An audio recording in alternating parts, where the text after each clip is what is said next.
జై Shriram. Welcome to Divyashree kitchen. ఈరోజు మీకు ఒక మంచి వ్లాగ్ అయితే చూపించబోతున్నాను అనమాట. చాలా బాగా అనిపించింది ఈరోజు నాకైతే. శుక్రవారం పూట ఇల్లు ఎంత కలకలలాడుతూ ఉంటుందో ఈరోజు కూడా అంతే బాగా అనిపించింది నాకు. అండ్ ఈరోజు ఒక చిన్న స్టోరీ చెప్తా. అదేంటి అంటే, శ్రీకృష్ణుని దగ్గరికి దేవేంద్రుని భార్య అయినటువంటి సచీదేవి, బ్రహ్మదేవుని భార్య అయిన సరస్వతీదేవి, శ్రీమన్నారాయణుని సతీదేవి అయిన లక్ష్మీదేవి, అండ్ శ్రీరామచంద్రుల భార్య సీతాదేవి, కృష్ణుని భార్య రుక్మిణీదేవి, ఈశ్వరుని భార్య పార్వతీదేవి, వశిష్ఠుల వారి భార్య అరుంధతీదేవి, ఇట్లా వీళ్ళందరూ అంటే దేవతల భార్యలందరూ కలిసి శ్రీకృష్ణుని దగ్గరికి వెళ్ళి ఒక మాట అడిగారంట. ఆడవాళ్ళందరూ కూడా ప్రాతకాలం నుంచి నిద్రించే సమయం వరకు వాళ్ళ కోసం, వాళ్ళ పిల్లల కోసం, వాళ్ళ ఇంటి కోసం చేసే దినచర్యలు ఉంటాయి కదా, రోజువారీ కార్యక్రమంలో చేసే పనుల్లో తెలిసి తెలియక కొన్ని పాపాలు ఉంటాయన్నమాట. వాటన్నిటిని ఎట్లా పోగొట్టుకోవాలి కృష్ణ? ప్రతిరోజు ఆ పాపాలు పెరుగుతూ పెరుగుతూ పోతూ ఉంటాయి. వాటిని పోగొట్టుకునేది ఎలా అని మాధవుణ్ణి అడుగుతారనమాట. అయితే శ్రీకృష్ణుల వారు ఇలా సమాధానం ఇస్తారు. ఏమని అంటే, ఆడవారు తెలిసి తెలియక చేసిన తప్పులతో పాటు అంటు కలిపిన దోషం కానివ్వండి, ముట్టు కలిపిన దోషం కానివ్వండి, బంగారం దొంగిలించిన దోషం కానివ్వండి, అంటే తెలిసి తెలియక చేసిన తప్పులు కానివ్వండి, ఇలాంటి సకల పాపాలన్నింటినీ కూడా పరిహారం అవుతుంది. గో మహత్యము, గో ప్రార్థన రోజుకి ఒక్కసారి చేసినా కూడా పైన చెప్పబడిన వివిధ పాపాలు అన్నీ కూడా పరిహరింపబడతాయని శ్రీకృష్ణుల వారు సెలవిస్తారనమాట. అలాంటి మహిమాన్వితమైన గో ప్రార్థన ఒకసారి మీ అందరి కోసం ఇక్కడ. ఓం నమో భగవతే వాసుదేవాయ. నమో బ్రాహ్మణ్య దేవాయ గో బ్రాహ్మణ్య హితాయ చ జగద్దితాయ కృష్ణాయ గోవిందాయ నమో నమః. కీర్తనం శ్రవణం దానం దర్శనం చాపి ప్రార్థివా గవాం ప్రశస్యతే వీర సర్వపాపహరం శివం. ఘృతక్షీరప్రదా గావో ఘృతయోన్యో ఘృతోద్భవః ఘృతరాజ్యో ఘృతోవర్త సమే సంతు సదా గృహే. ఘృతం మే హృదయే నిత్యం ఘృతనాభ్యాం ప్రతిష్ఠితం ఘృతం సర్వేషు గాత్రేషు ఘృతం మే మనస్థితం. గావో మమగ్రాతో నిత్యం గావః పృష్ఠత ఏవ చ గావో మే సర్వత్రైస్యవ గావం మధ్యే వాసామ్యహం.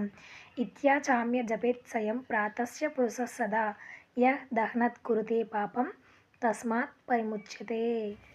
దీన్ని గోమహత్యము లేదంటే గో ప్రార్థన అంటారు. ఇది సాక్షాత్తు శ్రీకృష్ణ పరమాత్ముడే చెప్పిన స్తోత్రం అనమాట. దీన్ని నిత్యం కనుక పారాయణ చేస్తే మనం తెలిసి తెలియక చేసిన పాపాల నుంచి మనం బయటపడతాం అనమాట. ఇది చదువుకోవడానికి నియమాలు, నిబంధనలు అలాంటివి ఏమీ లేవు. ఎవరైనా చేసుకోవచ్చు. కాకపోతే కొంచెం శుచిగా శుభ్రంగా ఉండి స్నానం చేసుకొని దీపారాధన చేసిన తర్వాత ఒకసారి చదువుకుంటే మంచిదన్నమాట. ఇది అందరూ చదవచ్చా అనే నియమం అయితే లేదనమాట. కొన్నిటికి వర్తిస్తాయి నియమాలు, కానీ దీనికైతే ఏ నియమం లేదు. ఎవరైనా చదువుకోవచ్చు. అండ్ ఇలాగ దీపారాధన చేసేసుకున్న తర్వాత నేనైతే ఈరోజు ఒక పచ్చడి ఉన్నానమాట. ఏం పచ్చడి అంటే గోంగూర టమాటో పచ్చడి అనమాట. గోంగూర టమాటాలు కూడా వేస్తారా అంటే, గోంగూర ఉడికేసరికి కొంచెం అయింది. అండ్ టమాటోలు కొన్ని 2, 3 ఎక్కువ ఉన్నాయి కాబట్టి గోంగూరలో పడేసి కొద్దిగా మగ్గించేసి ఉప్పు జీలకర్ర వేసి మూత పెట్టి మగ్గిన తర్వాత కొన్ని పల్లీలను వేయించి, పల్లీలు పచ్చిమిర్చి జీలకర్ర మెత్తగా మెదిగిన తర్వాత టమాటో గోంగూర మిశ్రమాన్ని అందులో పడేసి దాన్ని కూడా మంచిగా నోటికి కమ్మగా తగిలే విధంగా దంచేసి ఇందులో పోపు పెట్టకపోయినా పర్వాలేదు, టేస్ట్ సూపర్గా ఉంటుంది. ఒకసారి ట్రై చేసి చూడండి. వెనకట ఇట్లా తిన్నారు కాబట్టి అండి అంత టేస్టీగా ఉండేటివి, అంత మంచిగా గట్టిగా ఉండేటోళ్ళు మనుషులు అనమాట. ఎంతసేపు మిక్సీలో బర్రం అనిపించి చిటికేసే లోపల వంట అయిపోయి పల్లెల్లో వేసినామా తిన్నామా అవతల పడ్డామా అన్నట్టు కాకుండా వండడానికి ఒక టైం పడుతుంది, తినడానికి కొంచెం టైం ఉంటుంది, మంచిగా అది అరగడానికి కూడా ఒక టైం ఉంటుంది అనమాట. అంత మంచి ఫుడ్ తిన్నప్పుడు అది అరగడానికి కూడా టైం పడుతూ ఉంటుంది. కాబట్టి అట్లా స్లో ప్రాసెస్లో జరిగిన అన్ని పనులు కూడా చాలా స్టాండర్డ్గా ఉంటాయి అన్నమాట. ఫాస్ట్గా జరిగిన పనులు ఏవి కూడా మధ్యలోనే తుస్సుమంటాయి అన్నమాట. అందుకనే ఇట్లా ట్రై చేసి చూడండి. కొద్దిగా లేట్ అయినా పర్వాలేదు, రోట్లో వేసి దంచిన తర్వాత సన్నగా కట్ చేసుకున్న ఉల్లిపాయలు అందులో వేసుకొని వేడి వేడి అన్నంలో తినండి, చాలా బాగుంటుంది. ఇంకా ఇందులో నూనె పెట్టి తాలింపు పెట్టాల్సిన పనేం లేదు. ఆల్రెడీ వెల్లుల్లి కూడా ఇందులో వేసి దంచినాం కాబట్టి వెల్లుల్లి ఫ్లేవర్ తోటి కూడా పచ్చడి సూపర్గా ఉంటుంది. నేనైతే పోపు అస్సలు పెట్టలేదు. దీన్ని వేడి వేడి అన్నంలో తిన్నారనుకోండి ఇంకా చాలా బాగుంటుందన్నమాట. ఇంకో రహస్యం ఏంటంటే వీక్లీ వన్స్ ఇట్లా చేస్తే ఆయిల్ బాధ కూడా ఉండదన్నమాట. అసలు ఆయిల్ వాడకుండా ఒకరోజు స్కిప్ చేసేయచ్చు. ఇట్లా ట్రై చేసి చూడండి. నచ్చితే లైక్ చేయండి. అండ్ ఆయిల్ లేకుండా ఇట్లా పచ్చడి చేసినందుకు మాత్రం కామెంట్ సెక్షన్లో మాత్రం తెలియజేయండి మీకు ఎలా అనిపించిందో. కొంతమంది ఉంటారు ఇట్లా పచ్చడి చేసినాక నెయ్యో నూనె పోసుకొని తినేటోళ్ళు. వాళ్ళ కోసం అయితే మనం ఏం చేయలేం వాళ్ళని. మనం ఏం చేసినా వాళ్ళు మారనమాట. వాళ్ళ కోసం మాత్రం ఇట్లా కొంచెం పచ్చి పల్లి నూనె అంటే వేడి చేయండి అది వేసుకొని తింటే ఇంకా టేస్ట్ సూపర్ ఉంటుంది.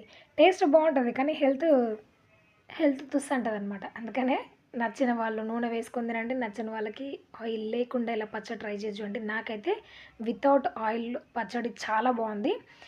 విత్ ఆయిల్ ఇంకా బాగుందనమాట. మీకు ఎలా నచ్చితే అలా చేసుకొని తినండి. అండ్ కామెంట్ సెక్షన్లో తెలియజేయడం మాత్రం మర్చిపోవద్దు. అండ్ పిల్లల కోసం ఇక్కడ నేనైతే స్నాక్స్ ప్రిపేర్ చేసిన అనమాట. ఏంటి అంటే అవి బ్రెడ్ స్లైస్లకి ఉన్న ఎడ్జులు తీసేసి తింటూ ఉంటారనమాట మా ఇంట్లో పిల్లలు. ఆ బ్రెడ్ అంతా వేస్ట్ అయిపోతూ ఉంటుంది. ఎక్కువ శాతం తిన్నదానికంటే వేస్ట్ అవ్వడం ఎక్కువ అనమాట. ఈ సైడ్కున్న వాటిని వేస్ట్ పోవడం చూసి చూసి నాకే విసుగొచ్చి వీటిని ఏం చేయాలనిపించి చేసిన రెసిపీ అనమాట. టేస్ట్ చాలా బాగుంటుంది. ఒకసారి ట్రై చేసి చూడండి. డెఫినెట్గా చాలా అంటే చాలా బాగుంటుంది. మీకు నచ్చితే ఒక టేబుల్ స్పూన్ నూనె వేసుకొని వేయించండి. లేదంటే డ్రై రోస్ట్ చేసుకున్నా పర్వాలేదు. లో ఫ్లేమ్లో వీటిని డ్రై రోస్ట్ చేసుకోవాలి. ఎట్లా అంటే క్రిస్పీగా అయిపోవాలన్నమాట. అట్లా లో ఫ్లేమ్లో వీటిని డ్రై రోస్ట్ చేసుకోండి. నేనైతే ఒక టేబుల్ స్పూన్ నూనె వేసి వీటిని అయితే వేయించేస్తున్నాను. ఇట్లా బాగా వేగిన తర్వాత వీటన్నిటిని ఒక ప్లేట్లోకి తీసేసుకోండి. ఇట్లా చేస్తే మీకు వేస్ట్గా పోయింది అనే ఆలోచన లేకుండా టేస్టీ అయిన రెసిపీ పిల్లలకు చేసి పెట్టినట్టుగా అనిపిస్తుంది అనమాట. ఇప్పుడు ఒక 2-3 టేబుల్ స్పూన్ల పల్లీలని వేయించేసి అంటే మీరు తీసుకున్న స్లైస్లకి తగ్గట్టుగా పల్లీలను తీసుకోండి. నేను కొన్ని తీసుకున్నాను కాబట్టి ఒక 2-3 టేబుల్ స్పూన్ల పల్లీలు వేయించుకొని అందులో ఉప్పు, కారం, జస్ట్ వెల్లుల్లి, పచ్చి కరివేపాకు వేసి దంచేసేయండి. అంతకు మించి ఇంకేమీ అవసరం లేదు. ఒక్క టేబుల్ స్పూన్ ఆయిల్ హీట్ చేసుకొని మనం దంచి పెట్టుకున్న పల్లి మిశ్రమం అందులో వేసి చిటికెడు పసుపు వేసి ఒక 2 నిమిషాల పాటు ఆ వెల్లుల్లి వాసన కొద్దిగా లైట్గా పోయేంత వరకు వేయించేసుకొని ఈ బ్రెడ్ ముక్కలను అందులో వేసుకొని బాగా టాస్ చేయండి. హై ఫ్లేమ్లో అంటే ఈ మన మసాలా పొడి మొత్తం వీటికి పట్టే విధంగా బాగా కలుపుతూ ఉండాలి. నిజం చెప్తున్నాను టేస్ట్ మాత్రం చాలా బాగుంటుంది. ఇందులో వేసింది ఏమీ లేదుగా మసాలాలు స్పైసెస్ అనుకుంటారు కానీ టేస్ట్ చాలా బాగుంటుంది. పుల్ల పుల్లగా, తీయగా, కారం కారంగా అన్ని ఫ్లేవర్స్ తగులుతూ చాలా బాగుంటుంది అనమాట. ఈ స్నాక్స్ పిల్లలకి ఈవినింగ్ చేసి పెట్టాను అనమాట. అది ఇక్కడ నేను పోస్ట్ చేశాను. ఆల్రెడీ మన ఛానల్లో ఉంది. ఎవరైనా చూడని వాళ్ళు చూస్తారని చెప్పేసి అలాగే బ్లాగ్లో కూడా పోస్ట్ చేస్తున్నాను. అండ్ ఈ ఫ్లవర్స్ అయితే నేను షాప్ దగ్గరికి తీసుకెళ్తున్నాను అనమాట. షాప్లో దీపం పెట్టడానికి కొన్ని వారాలు అవుతుంది షాప్లో దీపం పెట్టక. అండ్ ఈరోజు షాప్ కాడ ప్రోగ్రాం కాబట్టి అండ్ కొన్ని పూలు పెట్టి పూజ చేస్తే బాగుంటుందని చెప్పేసి ఒక 4-5 పూలు అయితే తీసుకున్నాను. మహా అంటే షాప్లో ఒక 2 దేవుళ్ళ పటాలు మాత్రమే ఉన్నాయన్నమాట. షాప్ కాడికి వెళ్ళిపోయి షాప్ కాడ క్లీనింగ్ ప్రోగ్రామ్ అయిపోయిన తర్వాత నేను ఇంటి దగ్గర నుంచి తెచ్చుకున్నాను అనమాట. టెంకాయ అండ్ అలాగే పూలు, అగరబత్తులు అన్నీ కూడా షాప్ దగ్గర నిండుకున్నాయని చెప్పేసి ఇంటికంచి తీసుకెళ్ళాను. నిజం చెప్పాలంటే మా కాలనీ వాళ్ళైతే ఎంత మంచోళ్ళు అంటే అంత మంచోళ్ళు. నిజంగా చెప్తున్నాను. అంటే ఈ వీడియో చూస్తున్నారని కాదు నా ఉద్దేశం. ఎగ్జాంపుల్గా చెప్పాలంటే ఒక వస్తువు వాళ్ళకి ఆ వస్తువు ఓనర్కి మనకి ఉపయోగం ఉందనుకోండి. ప్రజెంట్ ఆ ఓనర్కి ఆ వస్తువుతో ఉపయోగం లేదు కానీ మనకు ఉపయోగం ఉంది. మనం అడిగామనుకోండి ప్రజెంట్ నాకు ఏం అక్కర్లేదుగా తీసుకెళ్ళిపో అంటారు. అది ఏ వస్తువైనా సరే చెట్టు దగ్గర పూల నుంచి ఇంట్లో ఉన్న ఏ వస్తువైనా సరే ఈవెన్ క్యాష్తో సహా ఇచ్చే గుణం అనమాట మా కాలనీ మెంబర్స్ కానివ్వండి, మా గ్రూప్ మెంబర్స్ కానివ్వండి. బాబోయ్! ఈరోజు షాప్ కాడ దేవుడికి పూలు పెట్టడానికి అంటే నేను తీసుకెళ్ళింది బ్లూ కలర్ ఫ్లవర్స్ కదా, మధ్యలో వైట్ కలర్ ఫ్లవర్ పెడితే చూడడానికి బాగుంటుందని ఒక 2-3 ఫ్లవర్స్ తెంపుకోవడానికి వెళ్ళాను అనమాట. మళ్ళీ చెట్టు నిండా ఫ్లవర్స్ ఉన్నాయి. నోరు తెరిచిన అడిగిన పాపానికి ఇంట్లో ఆస్తి పట్టాల మీద సంతకాలు అడిగినంత రేంజ్లో కింద నుంచి మీ దాకా చూసి పూలు లేవు గీవు లేవు పో అన్నదండి. అసలు రామచంద్ర అసలు ఇంత దారుణంగా ఉంటారు అనిపించింది. నా లైఫ్లో ఫస్ట్ టైం అసలు పూలకు పెద్దగా ఏమి లేదు కదా! అడిగితే ఉంటే చెట్లో ఉంటే తీసుకో అంటారు. కొన్ని మాకుంచి మీరు తీసుకెళ్ళండి అని చెప్పేటోళ్ళు ఉంటారు గానీ, ఇంత పూలియ్యడానికి గూడా ఒక రేంజ్‌లో ఆలోచించి, అదేదో ఆస్తి రాయించుకోవడానికి వచ్చిన వాళ్ళని చూసినట్టుగా చూసేటోళ్ళుంటారని ఫస్ట్ టైమ్ తెలుసుకున్నా. అండ్ ఇంకో విషయం గూడా ఏం తెలుసుకున్నానంటే, ఎవరిని పడితే వాళ్ళని ఆంటీ అని పిలవద్దని గూడా తెలుసుకున్నాననమాట. పొద్దున్నే ఒకరితో అక్షంతలు వేయించుకొని, ఇంకా లైఫ్‌లో ఎప్పుడు ఎవరిని ఆంటీ అని పిలవద్దనే ఒక రూల్ పెట్టుకొని, నాకు నేను ఒక గిరి గీసుకున్నాననమాట. అండ్ అట్లా గడిచిపోయింది. ఇన్ షాప్‌లో ఉన్న ఈ టేబుల్‌ని మొత్తం క్లీన్ చేసుకున్నాను. ఒక మంత్లీ వన్స్ ఇట్లా క్లీన్ చేసుకుంటే ఏంటి అంటే, రోజు చూడ్డానికి అందంగా కనిపిస్తది. ఆ జిడ్డు మరకలు అలాంటివి ఏం లేకుండా ఉంటాయన్నమాట. డీప్ క్లీనింగ్ లాగా మంత్లీ వన్స్ చేసుకున్నామనుకోండి, మనకి శ్రమ తప్పుతది. రోజు వాటిని మార్చే పని లేకుండా, ఒక వీక్లీ వన్స్ పేపర్లు మార్చుకోవడం, మంత్లీ వన్స్ డీప్ క్లీనింగ్ చేసుకుంటే, ప్రతిరోజు అందంగా కళ్ళకు నిండుగా కనిపిస్తదనమాట. పూజ గది కానివ్వండి, పూజకి సంబంధించిన ఇలాంటి బాక్సెస్ కానివ్వండి. నేనైతే సోపు, సర్ఫ్ అన్నీ ఏసి కడిగేస్తాననమాట. ఎందుకంటే మూలలో ఉన్న ఆ మసి కానివ్వండి, ఆ జిడ్డు కానివ్వండి ఈజీగా పోతది. ఊకే క్లాత్ పెట్టి తుడిచిన దానికంటే ఇట్లా ఏస్తే కొంచెం తొందరగా అయిపోతది. చూడండి జస్ట్ చేతిలో ఎలాంటి క్లాత్ లేదు. బట్ చేత్తోటే కొద్దిగా సర్ఫ్ రాసేసి తుడిచేస్తే ఈజీగా పోతుందనమాట. చూడండి ఇట్లా నీట్‌గా క్లీన్ అయిపోయిన తర్వాత ఒక పొడి క్లాత్ తోటి వాటర్ మొత్తం తుడిచేసామనుకోండి, మళ్ళీ పూజ చేసుకోవడానికి బాక్స్ రెడీ అయిపోతుందనమాట. నిజం చెప్తున్నాను, మీరు జీవితంలో ఇంకెవ్వరిని ఆంటీ అని పిలవడానికి సాహసం మాత్రం చేయకండి. అందరూ మంచి వాళ్ళు ఉంటారని అనుకోవద్దు. మన మొఖం మీదే ఏమైనా అన్నారనుకోండి, ఇంకా అదెక్కడొచ్చిన గోల, పరువు పోయేస్తుంది. అండ్ నేను కర్టెన్ అయితే కుట్టాననమాట దేవుడి కోసం. ఆ లెంత్ ఎంతుందో చూసుకొని దానికి తగ్గట్టు 3 టైమ్స్ ఎక్స్ట్రా క్లాత్ తీసుకోవాలి. ఇదైతే 12 ఇంచులు ఉందనమాట. 3 టైమ్స్ అంటే 36 ఇంచులు రావాలి కదా! నాకు అంత పెద్ద లెంతీగా క్లాత్ లేదు కాబట్టి అది ఎంత పొడవుందో అంతవరకే తీసుకున్నాననమాట. 32 ఇంచెస్ ఉంది. దీన్ని 32 ఇంచెస్ వరకే నేనైతే తీసుకుంటున్నాను. ఒక 2 ఇంచెస్ వరకు మనకు తగ్గుతుందనమాట లెంత్. ఇంకా అయినా కూడా నేను దీనితోటే మేనేజ్ చేద్దామని చెప్పేసి తీసుకున్నా. అండ్ సైడ్‌కి పోగులు పోకుండా దీన్నైతే కుట్టి పెట్టుకున్నాను. అటువైపు ఒకవైపు ఫోల్డింగ్ వస్తుంది. ఇంకొక వైపు ఇట్లాగా ఎడ్జ్‌లు పోకుండా కుట్టి పెట్టేశాను. ఇదైతే నాడ ఎక్కించడానికి వీలుగా ఒక 1 ఇంచ్ వరకు ఫోల్డ్ చేసి కుట్టుకున్నాను. అండ్ ఈ కర్టెన్ మొత్తాన్ని మధ్యలోకి ఫోల్డ్ చేసి ఇట్లా ఒక మార్క్ చేయాలనమాట. అండ్ అటువైపు, ఇటువైపు అండ్ సెంటర్‌లో ఉన్న ఈ మార్క్‌కి సెంటర్‌లో ఇంకొక లైన్ స్ట్రెయిట్‌గా కట్ చేసుకోవాలి. ఇప్పుడు 12 ఇంచుల ఎలాస్టిక్‌ని అయితే తీసుకోవాలనమాట. మన దేవుడి స్టాండ్ మొత్తం పొడవు 12 ఇంచులు కదా! అట్లా 12 ఇంచుల పొడవు ఎలాస్టిక్ తీసుకొని, ఈ ఎక్స్ట్రా తీసుకున్న క్లాత్ మొత్తం కూడా ఈ 12 ఇంచులో ఫిట్ అయ్యే విధంగా ఎలాస్టిక్‌ని లాగుతూ, సాగదీస్తూ క్లాత్ మొత్తం ఎడ్జ్ వరకు స్టిచ్ చేసుకోవాలనమాట. ఇట్లా దీని ఖర్చులోకి ఈ ఎలాస్టిక్‌ని పోనిచ్చి, అటువైపు, ఇటువైపు మనం స్టిచ్ చేసుకోవాలి. దాదాపు ఎలాస్టిక్ మొత్తాన్ని దీన్ని ఇలాగ లాగాలనమాట. లాగేసి స్టిచ్ చేయాలి. అలా అయితేనే మనకి క్రష్ లాగా వస్తుందనమాట. కొంచెం కుచ్చు, ముడతగా చూడటానికి అందంగా కనిపిస్తది. ఇట్లా స్టిచ్ చేయండి ఒకసారి.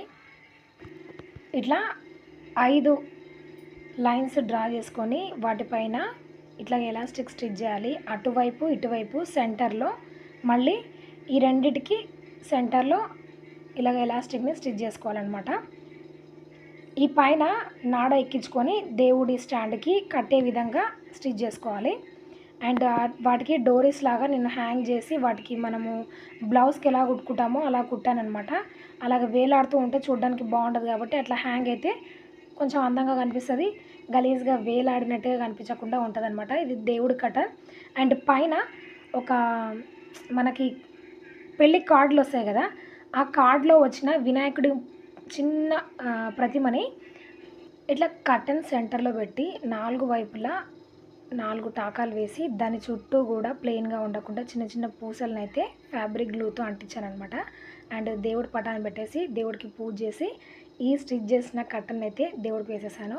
చూడటానికి బాగుంది. అండ్ అలాగే ఒకే కర్టెన్ అయిపోయింది కాబట్టి అది తీసినప్పుడు మళ్ళీ దేవుడికి కర్టెన్ వేయడానికి వేరేది ఏం లేదని చెప్పేసి స్టిచ్ చేశాను. అండ్ చూడడానికి చాలా బాగుంది.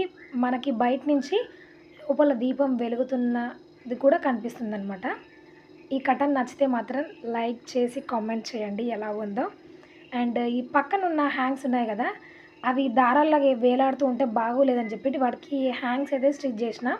ఇంకా మీరు కొంచెం క్రియేటివిటీగా ఆలోచిస్తే మాత్రం ఆ హ్యాంగ్‌కి మనము ఇంకేమైనా రోజ్ ఫ్లవర్స్ గానివ్వండి, అండ్ బంతి పువ్వులు గానివ్వండి, వాటిని ఫ్లవర్ క్లాత్ తోటే తయారు చేసి స్టిచ్ చేసినామనుకోండి, ఒక పూల మాల వేలాడదీసినట్టుగా ఉంటదనమాట. నేను ముందు ముందు వీడియోలో కూడా మీకు నేనది పోస్ట్ చేస్తాను. ఇది ఈనాటి వ్లాగ్ అనమాట. మీకు నచ్చితే లైక్ చేయండి. యూజ్ అనిపిస్తే మీ ఫ్రెండ్స్ అండ్ ఫ్యామిలీ మెంబర్స్‌కి షేర్ చేయండి. ఈరోజు వ్లాగ్‌లో మీకు ఏ టాపిక్ ఇంట్రెస్టింగ్‌గా అనిపించిందో దాన్ని కామెంట్ సెక్షన్‌లో మెన్షన్ చేయండి. And like, share, subscribe. Thanks for watching. జై శ్రీరామ్. జై జై శ్రీరామ్.